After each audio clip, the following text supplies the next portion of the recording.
Sehemu hii ya pili ya video hii fupi ni mzee Mathew. Sasa yuko shambani na hapa yuko kwenye shamba lake ambalo amelima, shamba la mahindi, na yuko kwenye palizi. Angalia jinsi ambavyo leo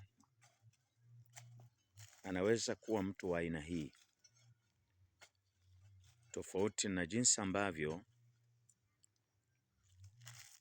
asubuhi kama hii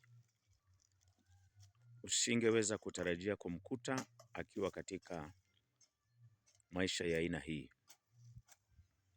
Mungu akishafanya mabadiliko ndani ya maisha ya mtu, hata kazi ambazo mtu huyu atakuwa anazifanya zitakuwa zinatambulisha mabadiliko yake. Ilikuwa ni mara chache na pengine isingekuwa rahisi kabisa kuona mzee Mathew yuko katika mazingira ya aina hii. Huu pia ni ushahidi na ushuhuda wa kutosha kwamba kuna jambo limefanyika katika maisha ya mzee Mathew Nguma. Ni mambo mema na ni kazi ya Mungu. Mungu anapofanya kazi ndani ya mtu, maisha yakibadilika, utu wa ndani ukibadilika, hata maisha na mwenendo mzima wa maisha ya mtu, ikiwa ni pamoja na matendo yake, huwa vinabadilika kabisa. Hii ni klipu ndogo na fupi inayotambulisha hali halisi ambayo sasa mzee Mathew Nguma anavyoendelea katika maisha yake na nyumba yake. Eneo hili ni eneo ambalo liko karibu na nyumba yake, kama unavyoweza kuona kwa mbali kidogo nyumba yake, na yuko kwenye kazi ya palizi akipalilia mahindi ambayo amelima. Palizi hii amekuwa akiendelea nayo na shamba lake ni kama jinsi linavyoonekana, jinsi ambavyo linaonekana, na si tu kipande cha shamba, lakini ni shamba ambalo lina ukubwa wa kutosha.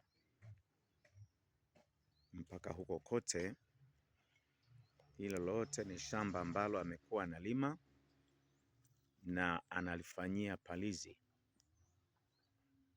Haya ndiyo maisha ambayo sasa mzee Mathew Nguma anayoishi, na hizi ndizo kazi anazofanya kwenye maisha yake na nyumba yake. Mungu anasema atabariki kazi za mikono, na ninaamini kwa kazi hii, kama vile ambavyo Mungu ameamua kubariki maisha ya utu wa ndani wa mzee Mathew, vivyo hivyo Mungu ataendelea kubariki kazi za mikono yake.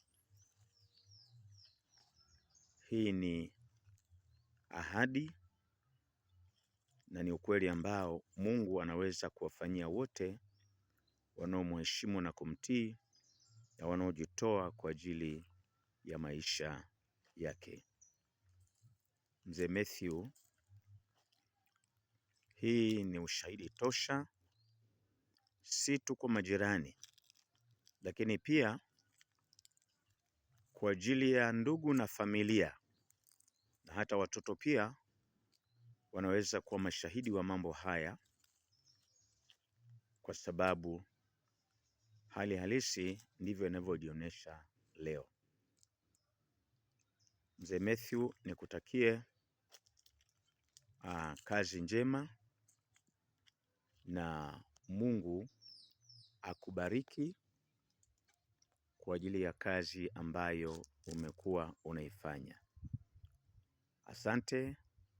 Ni mimi mchungaji wake Fidelis Peter Maganga wa kanisa la Hosana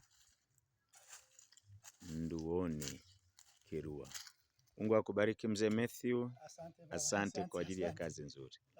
Asante sana. Asante.